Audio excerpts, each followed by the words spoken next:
Welcome to CVR English. Let's watch AP Deputy CM Pawan Kalyan live from Mysore Varpalli. Railway కోడూరులో నాకు విజయం ఎప్పుడు తెలిసిందంటే నేను మనకి గౌరవ ముఖ్యమంత్రి నారా చంద్రబాబు నాయుడు గారు మేము ఇక్కడికి వచ్చినప్పుడు ఆ ప్రవాహం ఆ జన ప్రవాహం చూసి జన సునామీ చూసి మనం ప్రభుత్వాన్ని స్థాపిస్తున్నామని నాకు బలమైన భావన కలిగింది. అది ఎందుకంటే మీలో అంత శక్తి ఉంది, అంటే అంత పోరాట పటిమ ఉంది. నేను మీకు చేయగలిగేది ఏంటంటే మీరు నా కోసం రోడ్ల మీదకి వచ్చారు, నా ప్రభుత్వం కోసం నేను అండగా నిలబడ్డారు. మేము చేయగలిగేది మీకోసం నిరంతరం పనిచేయటమే. మేము పారిపోట్ల బాధ్యతల నుంచి అద్భుతాలు చేయడానికి చేతిలో మంత్రదండం లేదు, కానీ గుండెల నిండా కమిట్మెంట్ ఉంది. పని చేస్తాం. నేను చాలా సభల్లో చెప్పాను, శ్రీ నారా చంద్రబాబు నాయుడు గారి అనుభవం ఎందుకు రాష్ట్రానికి అవసరమని చూస్తే ఇన్ని అప్పుల్లో ఉండి ఎన్నిసార్లు రివ్యూ చేసినా డబ్బులు లేవు ఏ అకౌంట్స్ లో కూడా, కానీ ఆయన అనుభవం వల్ల ఫైనాన్స్ మేనేజ్మెంట్ చాలా బాగా తెలుసు కాబట్టి ఇన్ని లక్షల మందికి మొదటి తారీఖునే ఆయన పెన్షన్లు ఇవ్వగలిగారు. అది ఆయన అనుభవం. నాకు ప్రజాదరణ ఉండొచ్చేమో, కానీ పరిపాలన అనుభవం లేదు. నేను నాకంటే బాగా ఆలోచించగలిగే వాళ్ళని, నాకంటే రాష్ట్రం కోసం పనిచేసే వాళ్ళ వెంట నడవడానికి, వాళ్ళ వెనక నడవడానికి, వాళ్ళ పక్కన నడవడానికి, నేర్చుకోవడానికి నేనే సంకోచించే వ్యక్తిని కాదు. అలాంటి అనుభవజ్ఞుడి దగ్గర, అలాంటి పరిపాలనా దక్షత ఉన్న గౌరవ ముఖ్యమంత్రి చంద్రబాబు గారి దగ్గర నేర్చుకోవడానికి నేను ఎప్పుడు సంసిద్ధతగానే ఉంటాను తప్ప నేను దాన్ని ఏ మాత్రం తక్కువ అనుకోను. ఇది ఎందుకు మీకు దృష్టికి తీసుకొస్తున్నానంటే ఇన్ని కోట్ల మంది ప్రజలకి ఒక నాయకులు సరిపోరు, చాలా మంది నాయకుల సమూహం కావాలి. అది గ్రామాల నుంచి రాష్ట్రాల దాకా నాయకుల సమూహం కావాలి. అలాంటి నాయకుల సమూహం కోసం నేను తాపత్రయం. నేను మీకు ఒకటే విన్నవించుకుంటామన్నా, రాయలసీమ ఇది ఈ రోజున రైల్వే కోడూరు కోసం ఒక్కటే పెట్టింది కాదు, ఒక మైసూరావారిపల్లి కోసం పెట్టింది కాదు, ప్రత్యేకించి రాయలసీమ జిల్లా మన రాయలసీమ వాసులందరికీ నేను మాటిస్తున్నా, మీకోసం ఒక కూలీలాగా పనిచేయడానికి నేను సంసిద్ధంగా ఉన్నాను. మీకు కష్టం వస్తే, నేను ఆ రోజున అన్నమయ్య పింఛా డ్యాం తెగిపోతే ఆ రోజు నేను ఎంత బాధపడ్డానో తెలిసి డ్యాం తెగుతుందని తెలిసి కూడా ఇసుక కోసం అన్ని పశువులు, అంత ఆస్తి నష్టం, అన్ని ప్రాణాలు పోయారు జస్ట్ ఇసుక కోసం తెలిసి కూడా ఇసుక తవ్వుకోవడం కోసం. డ్యాము నిండిపోతుంది, తెగుతుంది, కట్ట తెగుతుందని కూడా వదిలేశారు. నాకు బాధ్యత, నాకు నిజంగా ఆ రోజున ఎంతమంది యువత వచ్చి బాధపడతా ఉంటే నాకు అనిపించింది, నిస్సహాయత అనిపించింది నాకు. అరే నా చేతిలో కనుక అధికారం ఉంటే ఏదైనా చేసేవాడిని. నేనైతే ఒక పార్టీ నాయకుడిగా మాట్లాడగలను, వేదన పడగలను, పోరాటం చేయగలను, కానీ చేతిలో శక్తి లేదే అని నిజంగా ఆ రోజు నేను భగవంతుని ప్రార్థిస్తే ఆ ప్రార్థనే మీ వల్ల ఈ రోజు నేను డిప్యూటీ సీఎంగా మీ ముందు నుంచున్నాను. ఈరోజు ఏదో నాకు అలంకారం కాదు, ఇది బాధ్యత. ఇది నేను ఎప్పుడు నిరంతరం పనిచేయడానికే సంసిద్ధంగా ఉన్నాను. మీకోసం అహర్నిశలు పనిచేస్తాం. గ్రామ సభ చాలా కీలకం. ఇందాక సంయుక్త గారు మాట్లాడుతుంటే గ్రామానికి ఎంత ఖర్చు అయింది, ఎంత డబ్బు వచ్చింది, ఏ హెడ్స్ మీద ఖర్చు పెట్టామని ఎలా చెప్పారు, అన్ని ఇది మీకు తెలిసి ఈ రోజున ఈ గ్రామ సభ కనుక మైసూరావారిపల్లి సమస్య, మైసూరావారిపల్లి గ్రామం ఖర్చులు రాష్ట్రమే కాదు ప్రపంచంలోనే ఎక్కడ తెలుగువాడున్నా వాళ్ళకి అర్థమవుతుంది. అంటే ఒక నిజంగా పారదర్శకత, జవాబుదారీతనం అంటే ఇదే. ఆవిడ క్లీన్ గా చెప్పారు. అలాంటిది మీకు దాదాపు 41,000 కోట్లు ఖర్చు పెట్టారు. మన డబ్బు అది, గత ప్రభుత్వ నాయకులు డబ్బు కాదు, మన డబ్బు అది, మన శ్రమ, మన రక్తం ధారపోస్తే వచ్చిన డబ్బు అది. ఆ డబ్బును ఎవరు పట్టించుకోలేదు. ఈ రోజు మీరు అంటారు ఉద్యోగాలు లేవు, మాకు ప్లే గ్రౌండ్ లేదు, మనకి అది కనీస ధర్మం కదా. మనకి స్కూల్స్ కట్టేస్తాం, బిల్డింగ్లు కట్టేస్తాం, కానీ పిల్లలు ఆడుకోవడానికి, శారీరక దృఢత్వం పెంచుకోవడానికి ప్లే గ్రౌండ్ లేదంటే నేను నిజంగా ఆశ్చర్యపోయాను. కలెక్టర్ గారిని ఒకటే అడిగాను, అసలు ఎంత భూమి ఉంది పంచాయతీ కింద అంటే, ఎన్నో సెంట్లు భూమి. ఎన్ని సెంట్లు సార్ చెప్పండి? 8 కరెక్ట్ కదా. పంచాయతీ కింద నేను అనుకున్నాను ప్రతి పంచాయతీ కనీసం ఒక 25-40 ఎకరాల భూమి ఉంటుంది అనుకుంటే 8 సెంట్ల భూమి మాత్రమే ఉంది. 8 సెంట్లు ఏమి ఇవ్వగలం చెప్పండి? బిల్డింగ్లు కట్టుకోవడానికి కనీసం ఒక దాదాపు ఎంతది? 8 సెంట్లు ఎన్ని గజాలు? 450 గజాలు మాత్రమే మనకి ప్రభుత్వ స్థలం ఉంది రైల్వే కోడూరులో. ప్లే గ్రౌండ్ నుంచి ఎక్కడి నుంచి తెస్తాం? హాస్పిటల్ కావాలంటే ఎక్కడి నుంచి తెస్తాం? నాకు నిజంగా అనిపించింది, అసలు ప్రభుత్వానికి ఆస్తులు ఉండాలి కదా. ఏ పంచాయతీకైనా మీకు ఎందుకు గ్రామ సభ పెట్టానంటే, మీ గ్రామానికి ప్రభుత్వానికి సంబంధించిన నేల ఉండాలి భవిష్యత్ అవసరాలకి. అందరు ఇష్టారాజ్యంగా తవ్వేసుకోవడానికి కాదు, ప్రభుత్వానికి ప్రతి పంచాయతీకి. నేను ఈ రోజున మీకు మాటిస్తున్న, ప్రతి పంచాయతీకి దాని సొంత భూమి ఉండాలి. అన్యాక్రాంతం కాకుండా మీకు బల్లగుద్ది మరీ చెప్తానా, మేము కాపాడతాం. అవసరమైతే ప్రభుత్వ భూముల్ని కబ్జా చేసే వాళ్ళకి ప్రత్యేకంగా కొత్త గుండా యాక్ట్ కూడా ఓపెన్ చేస్తాం. ఎక్కడికి వెళ్తాం చెప్పండి? అన్ని ప్రైవేట్ పరం అయిపోతే, గత ప్రభుత్వ నాయకులు మాట్లాడేవాళ్ళు కదా క్లాస్ వార్ అని. క్లాస్ వార్ అంటే ఏంటి? ఒకరి దగ్గర మొత్తం సొత్తు ఉండిపోయి మిగతా వాళ్ళని కంట్రోల్ చేయడం. ఈరోజు చెప్పండి, మైసూరువారిపల్లి దగ్గర ప్రైవేట్ వ్యక్తుల దగ్గర ఉండిపోయింది, కానీ ఎందుకు ప్రభుత్వ భూములు ఎందుకు లేవు ఇక్కడ? ఈ రోజున మనకు నిజంగా ఒక కాలేజీలు లేవు, మనకి కూర్చోబెట్టి ఒక ప్లే గ్రౌండ్ లేదు, ఆ పిల్లలు ఆడుకోవడానికి. ఇవన్నీ లేదా, ప్రభుత్వ స్థలాలు లేవు. ఏమైపోయినాయి? అడిగేవాళ్ళు ఎవరు లేరు.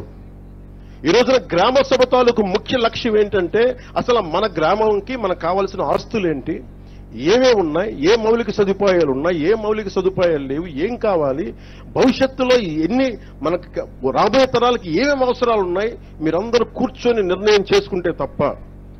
ఎందుకంటే వ్యక్తిగత ఆస్తులు ఉండటం వేరు, కానీ ప్రభుత్వ పరంగా పంచాయతీకి ఆస్తులు లేకపోతే మీరు ఎంతసేపు ప్రైవేట్ వ్యక్తుల దగ్గర దేహి అని అనాలి. ఈ రోజున మైసూరువారిపల్లి దుస్థితి ఏంటంటే, దాతల్ని అడుక్కోవాల్సిన పరిస్థితి ఉంది ప్లే గ్రౌండ్కి. ఇది బేసిక్ కాన్స్టిట్యూషనల్ రైట్. ఇది ఒక బిడ్డ ఆడుకునే హక్కు, చదువుతో పాటు ఆడుకునే హక్కు ఉంది. ఆ హక్కు కోసం ప్లే గ్రౌండ్స్ లేవు. నేను మీకు మాటిస్తున్నా, దాతలు గనక ముందుకొస్తే నేను డిప్యూటీ సీఎం ఆఫీస్ నుంచి నేను ప్రత్యేకంగా నిధులు సమకూర్చుకొని ఇక్కడ ప్లే గ్రౌండ్ ఏర్పాటు చేసే బాధ్యత నేను తీసుకుంటాను.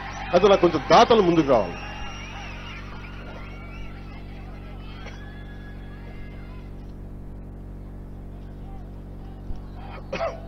అలాగే మీరు అడిగింది, నా దృష్టికి తీసుకొచ్చింది, మనకి కోల్డ్ స్టోరేజ్ కావాలి ఇక్కడ. చుట్టుపక్కల మనకి అన్ని మిగతా చోట్ల నుంచి ఒక 4000 ఎకరాలు మామిడి పంట, 3000 ఎకరాల నుంచి అరటి దిగుబడి, 1500 ఎకరాల నుంచి బొప్పాయి తోట వస్తాయి. ప్రతిరోజు 200 లోడ్లు పంట లారీలకి దిగుబడి ఉంది ఇక్కడ వెంటనే కోల్డ్ స్టోరేజ్ కావాలి. మీకు పండ్లని మగ్గబెట్టే కేంద్రం కావాలి, పండ్లని పండిన పండ్లను నిల్వ ఉంచే కేంద్రం కావాలి. నేను ఇది ఒక్క మైసూరువారిపల్లికి ఇవ్వట్లేదు, నేను ప్రత్యేకించి డిప్యూటీ సీఎం ఆఫీస్ నుంచి ప్రత్యేకంగా పర్యవేక్షించి రైల్వే కోడూరుని మనకి పండ్ల రాజధానిగా చేసే బాధ్యతలు క్రమంగా కోల్డ్ స్టోరేజెస్ ఏర్పాటు చేసే బాధ్యత నేను ప్రత్యేకించి నా ఆఫీసే పర్యవేక్షిస్తాను. ఇది గౌరవ ముఖ్యమంత్రి శ్రీ చంద్రబాబు గారి దృష్టికి నేను తీసుకెళ్లి, ఇది ఎందుకు చెప్తున్నానంటే, ఇది మీకు ప్రతి పంచాయతీకి ఒక శక్తి ఉంటుంది. ప్రతి పంచాయతీకి ఉదాహరణకి అరకు గ్రామంలో అరకు కాఫీ పెట్టారు. ఈ రోజు ఎక్కడికి వెళ్ళినా ప్రపంచవ్యాప్తంగా అరకు కాఫీ ఉంది. అలాగే మన సత్యసాయి జిల్లాలో లేపాక్షి చేతివృత్తుల మీద ప్రత్యేకంగా లేపాక్షి పంచాయతీ ఉంది. బాపట్ల నియోజకవర్గం వేటపాలెంలో జీడిపప్పుది ప్రత్యేకంగా దానికి ఉంది. అలాగే చిలకలపూడి, కృష్ణా జిల్లాలో చిలకలపూడి గ్రామంలో కలంకారీ ఆట చాలా గొప్పగా ఉంది. అది ప్రత్యేకత ఆ గ్రామానికి. సో మన మైసూరువారిపల్లికి కానీ మన రైల్వే కోడూరులో ఉన్న 112 పంచాయతీలకు కానీ ప్రత్యేకత ఏంటి? ఒక్కొక్క పంచాయతీకి ప్రత్యేకత ఏంటి? దీన్ని ఎలా తీసుకెళ్ళవు? ఈ 112 పంచాయతీలకి మన ప్రత్యేకత ఏంటి? మన మైసూరువారిపల్లికి పంచాయతీ ప్రత్యేకత ఏంటి? ఇవన్నీ మీరు దృష్టిలో పెట్టుకుని గ్రామ సభ ఈ రోజు నేను వచ్చి వెళ్ళిపోతాం కదా. ప్రతి సంవత్సరం మనకి 4 గ్రామ సభలు పెడతాం. అంటే మీరు గుర్తుపెట్టుకోండి, ఈ 5 సంవత్సరాల్లో దాదాపు 20 గ్రామ సభలు ఇలాంటివి జరగాలి. ప్రతి గ్రామ సభకి ప్రజాప్రతినిధులు, నాతో పాటు ప్రతి ప్రజాప్రతినిధులు పాల్గొని ప్రజల్ని మీకు అవేర్నెస్ ఇవ్వాలి. మీకు ఇందాక నేను మీరు నిర్ణయాలు తీసుకుంటా ఉంటే మీరు ఆమోదం తెలపండి అంటే చాలా మంది చేతులు ఎత్తడానికో, అంటే ఇక్కడ బయట వాళ్ళు కూడా ఉన్నారు, బయట గ్రామ పంచాయతీ నుంచి కూడా ముఖ్యంగా మీరు చేతులు ఎత్తడానికి మీకు అర్థం కావట్లేదు ఇంకా. అందుకని మీరు నిరంతరం ఈ పని జరిగే వరకు మీరు పర్యవేక్షిస్తూనే ఉండాలి. నేను ఇంకోటి పంచాయతీరాజ్ బాధ్యత తీసుకోగానే వెంటనే ఏం చెప్పానంటే, అసలు డిస్ప్లే బోర్డు రోడ్లు వేసి, ఇందాక మన రోడ్ల ప్రమాదాల మీద అందరూ రోజుకి 2 ప్రమాదాలు గురవుతారు, కనీసం వాళ్ళు చనిపోతున్నారు బిడ్డలు అంటుంటే నేను ఒకటే అనిపించింది, ఎన్ని రోడ్లు వేసాం మనం, ఈ రోడ్లకి కాంట్రాక్టర్ ఎవడు, ఎన్ని కోట్లతో ఈ రోడ్లు వేశారు, సీసీ రోడ్లు కానీ లేదంటే మనకి ఈ ఆర్ఎన్బి రోడ్లు కానీ ఎవరు కాంట్రాక్టర్స్ తెలియదు మనకి. డిస్ప్లే బోర్డ్స్ ఉండవు, సిటిజన్ ఇన్ఫర్మేషన్ బోర్డు ఉండదు మనకి. అది పౌర హక్కుల సమాచారం ఇవ్వాలి.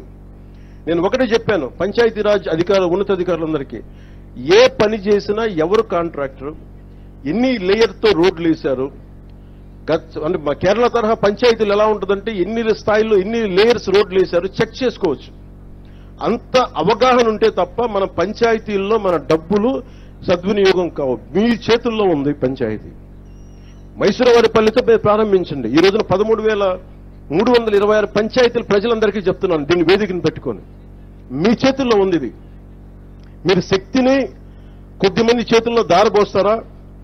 మీ పంచాయతీలకు మీరు బాధ్యత తీసుకొని మా పని జరగలేదు, జరిగింది, ఏది కావాలని మీరు బాధ్యత తీసుకోకపోతే మటుకు నాలాంటి వాళ్ళు 10,000 మంది వచ్చినా ఈ దేశాన్ని మార్చలేరు, మన రాష్ట్రాన్ని మార్చలేరు. కానీ మీరు మట్టుకు రోడ్ల మీదకొచ్చి మాట్లాడితే మొత్తం సమూలంగా మారిపోతాయి. ఒక్కొక్క పంచాయతీ ఒక్కొక్క రేలేగాం సిద్ధవుతుంది. అన్నా హజారే నాయకత్వంలో ఒక్కొక్క పంచాయతీ ఒక్కొక్క రేలేగాం సిద్ధవుతుంది. స్వయం పోషక పంచాయతీలు అవుతాయి. స్వర్ణ పంచాయతీ గురించి చంద్రబాబు గారు మనం మాట్లాడుకుంటున్నప్పుడు ప్రతి గ్రామంతో భవిష్యత్తు ఏంటంటే, మనకి ప్రతి గ్రామం ఇక్కడే కూర్చున్న యువతకి మీరు ఎక్కడో విదేశాలకు వెళ్ళిపోతాం, తల్లిదండ్రులు వదిలేసి. పగడా లక్ష్మి గారు మాట్లాడుతుంటే ఇందాక ఎక్కడ విదేశాలకు వెళ్ళిపోతా ఉన్నారు, మనం మా చదువుకున్న ఇక్కడ బిడ్డలందరూ ఇక్కడే ఉపాధి అవకాశాలు కావాలి. ఆవిడ ఎంత చక్కగా మాట్లాడారంటే, స్కిల్ డెవలప్మెంట్ యూనివర్సిటీ కావాలి. ఈ వరకు ఒక్క మగతను అంటే ఒక్క పురుషుడు అడగలేదు ఈ రోజు దాకా, కానీ ఒక ఆడబిడ్డ అడిగింది. ఇంకా చెప్పండి, నాకే ఐడియా రాలా. స్కిల్ డెవలప్మెంట్ సెన్సస్ తీసుకోవాలని అనుకున్నాం, కానీ స్కిల్ డెవలప్మెంట్ యూనివర్సిటీ పెట్టాలంటే ఒక ఆడబిడ్డ చెప్పగలిగింది. అందుకే నేను నారీ శక్తిని తక్కువ అంచనా చేయను. నారీ శక్తి లేకపోతే ఈ దేశమే ఆగిపోద్ది, ప్రపంచమే ఆగిపోద్ది. అలాంటి నారీ శక్తికి నేను వందనాలు అర్పిస్తున్నాను. అంటే మీరిచ్చారమ్మ ఈ రోజున, వెంకటలక్ష్మి మనస్ఫూర్తి చెప్తున్నాను, మీరిచ్చారు ఈ రోజున. నేను ఇది గౌరవ ముఖ్యమంత్రి చంద్రబాబు గారి దృష్టికి తీసుకెళ్తాను. ఖచ్చితంగా అది మనకి వలసలు వెళ్ళిపోతా ఉన్న రాయలసీమ నుంచి వలసలు ఆగటానికి, మన రాయలసీమని మనకి ఒక యాంకరింగ్ చేయడానికి, వలసలు ఆపటానికి, ఇక్కడే అభివృద్ధి వచ్చేలాగా స్కిల్ డెవలప్మెంట్ యూనివర్సిటీని మనం ఎట్లా చెయ్యాలి, నాకు దానికి ఇది తెలియదు. కానీ దాన్ని, ఈ పథకాన్ని మటుకు ఈ ఆలోచనని ముందుకు తీసుకెళ్తుంది. మీకు ఆ మాట నేను ఇస్తాను. అలాగే మైసూరవారిపల్లిలో హెల్త్ క్లినిక్ ఏర్పాటు చేస్తాం. అలాగే ప్రభుత్వ భూమి లేకపోతే, ఇందాక ప్లే గ్రౌండ్కి అడిగినట్టుగా దాతలు ఎవరైనా స్థలాన్ని డొనేట్ చేస్తే వారికి గౌరవం ఇచ్చేలాగా, వారికి గుర్తింపు వచ్చేలాగా నేను ముందుకు తీసుకెళ్తాం. అలాగే ఇందాక చెప్పినట్టుగా మండల పరిషత్ ప్రైమరీ స్కూల్కి విద్యార్థులకి ఆడుకోవడానికి ఎట్లా చేయాలి, మనకి స్కూల్ గ్రౌండ్ కేటాయించే బాధ్యత కూడా తీసుకుంటాం. అలాగే ఇక్కడ ఇందాక మన మైసూరవారిపల్లిలో అరటిని ఖరీఫ్లో వేస్తున్నాం, దీనివల్ల మనకి ఇన్సూరెన్స్ రావట్లేదని చెప్పారు. ఇన్సూరెన్స్ కేవలం రబీ పంటలకే ఉంది. కాబట్టి గ్రామ సభలు చర్చించి తీర్మానించిన విధంగా ఈ అరటి పండుని రబీ నుండి ఖరీఫ్కి మార్చే బాధ్యతను, అలాగే ఇన్సూరెన్స్ అమలయ్యేలాగా ప్రభుత్వానికి కలెక్టర్ గారు నేను కోరుకుంటాను, వారు మీరు నివేదిక పంపండి, దాన్ని ముందుకు తీసుకెళ్తాం దాన్ని. అలాగే భూ సమస్యలు ఎక్కువగా ఉన్నాయని చెప్తా ఉన్నారు. ఇలాంటి మన సంయుక్త గారు చెప్తా ఉన్నారు, భూ సమస్యలు ఎక్కువగా ఉన్నాయి. పూర్వీకుల నుంచి వచ్చిన భూములు వారసత్వంగా ఇక్కడ రెవెన్యూ అధికారులు సరిగ్గా దాన్ని పట్టించుకోవట్లేదు, గొడవలు అవుతున్నాయంటే ఈ సమస్యల్ని పరిష్కరించడం కోసం ప్రభుత్వం వెంటనే రెవెన్యూ సదస్సులు ఏర్పాటు చేయబోతుంది. ఈ గ్రామ సభ ఎలా చేశామో రెవెన్యూ సదస్సులు కూడా ఏర్పాటు చేస్తాం. ఎవరికైతే గొడవలు ఉన్నాయో అలాంటి ఈ సదస్సుల ద్వారా మీరు వచ్చి ఆ సదస్సులో మీ సమస్యలు చెప్పి కలెక్టర్ గారి దృష్టికి తీసుకొచ్చి దాన్ని మీరు సద్వినియోగం చేసుకోండి. అలాగే అవసరమైతే కలెక్టర్ గారు ప్రత్యేకంగా సబ్ కలెక్టర్ గారితో ఇక్కడ ప్రత్యేక రెవెన్యూ కోర్టుని ఏర్పాటు చేస్తారు. ఆ రెవెన్యూ కోర్టుని ఏర్పాటు చేసే పరిస్థితిని తీసుకొచ్చి ప్రతి సమస్యకి క్షుణ్ణంగా పరిశీలించి న్యాయం చేస్తాం. అలాగే వెరైటీస్ గనులు ఇక్కడ ఉన్నాయి. దాదాపు ప్రపంచంలో 90% నిల్వలు ఇక్కడే ఉన్నాయని చెప్తా ఉంటారు. కానీ దురదృష్టవశాత్తు ఇక్కడ ప్రతి గ్రామంలోనే మనకు 30-40 మంది యువత ఉన్నారు, బీటెక్లు చదివి డిగ్రీలు చదివి ఉద్యోగాలు లేవని. గత ప్రభుత్వం మీకేం చెప్పారు? 70% స్థానికులకే ఉద్యోగాలని చెప్పారు, ఉపాధి అవకాశాలని చెప్పారు. వేరే జిల్లాల నుంచి రాకూడదు, వేరే రాష్ట్రాల నుంచి రాకూడదని నా ఉద్దేశం కాదు. కానీ ఇక్కడ ప్రాధాన్యత ఇవ్వాలి. అది 70% ఇస్తామా, 80-30% ఇస్తామా, ఎంతో శాతంగా నాకు తెలియదు. కానీ దాని గురించి ప్రత్యేక దృష్టి పెట్టాలి. ఖచ్చితంగా ఇక్కడ స్థానికంగా ఉన్న యువతకు ఉపాధి అవకాశాలు లభించేలాగా, అది వెరైటీస్ లో కానీ లేదంటే ఇక్కడ వచ్చే పరిశ్రమల్లో కానీ ఏదైనా సరే ముందు స్కిల్ డెవలప్మెంట్ ఎన్హాన్స్ చేసి ద్విగుణీకృతం చేసి మీకు ఉద్యోగ అవకాశాలు రావాలి. దాని చొరవ తీసుకుంటాం. అలాగే ఏపీ ప్రత్యేకించి వెరైటీస్ సంబంధించి ఏపీ మినరల్ డెవలప్మెంట్ కార్పొరేషన్ వారితో ఒక చర్చను ఏర్పాటు చేస్తాం, ఎస్పెషల్లీ ఉపాధి అవకాశాల గురించి. ఆ దిశగా కలెక్టర్ గారిని కూడా మీరు ఒకసారి దృష్టి పెట్టండి దీని మీద. ఎందుకంటే యువతకి అన్రెస్ట్ రాకూడదు. వారి అంటే ఎక్కడి నుంచి వచ్చిన యువత అయినా కానీ అందరూ బాగుండాలని కోరుకునేవాడిని తప్ప ప్రత్యేకించి స్థానికంగా మనకు వెరైటీస్ ఇక్కడుండి మన ఉపాధి లభించట్లేదని కోపం మంచిది కాదు. దాని మీద ప్రత్యేకంగా నేను కలెక్టర్ గారి దృష్టికి తీసుకెళ్లి భవిష్యత్తులో మీరు ఏదైనా అవసరమైతే మా డిప్యూటీ సీఎంఓ ఆఫీస్ దృష్టికి సీఎంఓ ఆఫీస్ దృష్టికి తీసుకురండి, దాన్ని ముందుకు తీసుకెళ్తాం.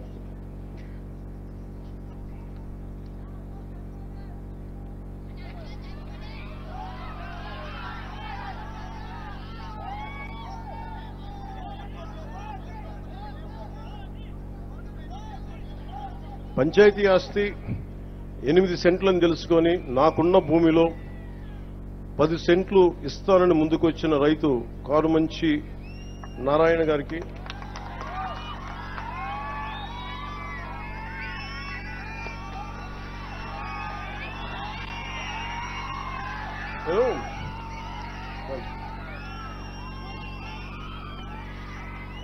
నేను ఒకసారి యాపిల్లో మీ అందరూ యాపిల్ ఫోన్ వాడతారుగా, చాలా మంది యాపిల్ ఫోన్ తెలుసు. యాపిల్ ఫౌండర్ స్టీవ్ జాబ్స్ ఒక ఇంటర్వ్యూ చూస్తా ఉన్నా. ఇంటర్వ్యూ చూస్తామంటే ఆయన అడిగింది అంటే నీకు ఏదైనా కావాలి అంటే అడగాలి. ఆయన చిన్నప్పుడు నేర్చుకునేటప్పుడు ఏదో ఒక సర్క్యూట్ బోర్డు కోసం ఎవరిని అడగాలంటే ఐబీఎం ఓనర్ని అడిగాడు. ఎలా అడిగామంటే నాకు తెలియదు, నాకు ఐబీఎం బోర్డులో మీకు చిప్స్ ఉంటాయి, నాకు ఏదైనా పంపించండి, సర్క్యూట్ బోర్డ్స్ పంపించండి అని ఆయన ఫోన్ చేస్తే ఆయన వెంటనే రెస్పాండ్ అయి పంపించండి. ఈయన స్కూల్ విద్యార్థిగా ఉన్నప్పుడు. నేను నేర్చుకుంది ఏంటంటే నాకు ఇది కావాలి అని అడగడం నాకు తెలుసు. ఎంతమంది వస్తారో లేదో తెలియదు. కానీ ఈ రోజున కారుమంచి నారాయణ గారు మనస్ఫూర్తిగా వారికి నా కృతజ్ఞతలు తెలియజేస్తున్నాను.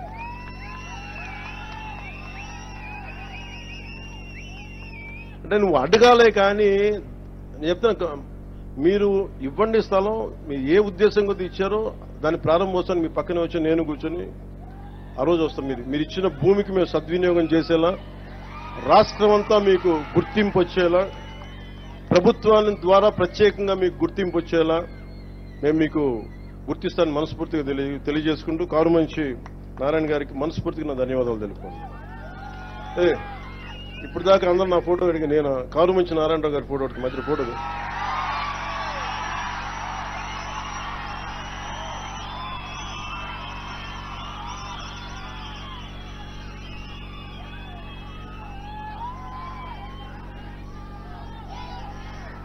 నీకు ఏదైనా కావాలంటే అడగండి, అడగడం నేర్చుకోండి. ఇస్తారా లేదా పక్కన పెడితే నిజంగా మనసు కదిలితే, మన సంకల్పం మంచిదైతే, మన సంకల్పం 10 మందికి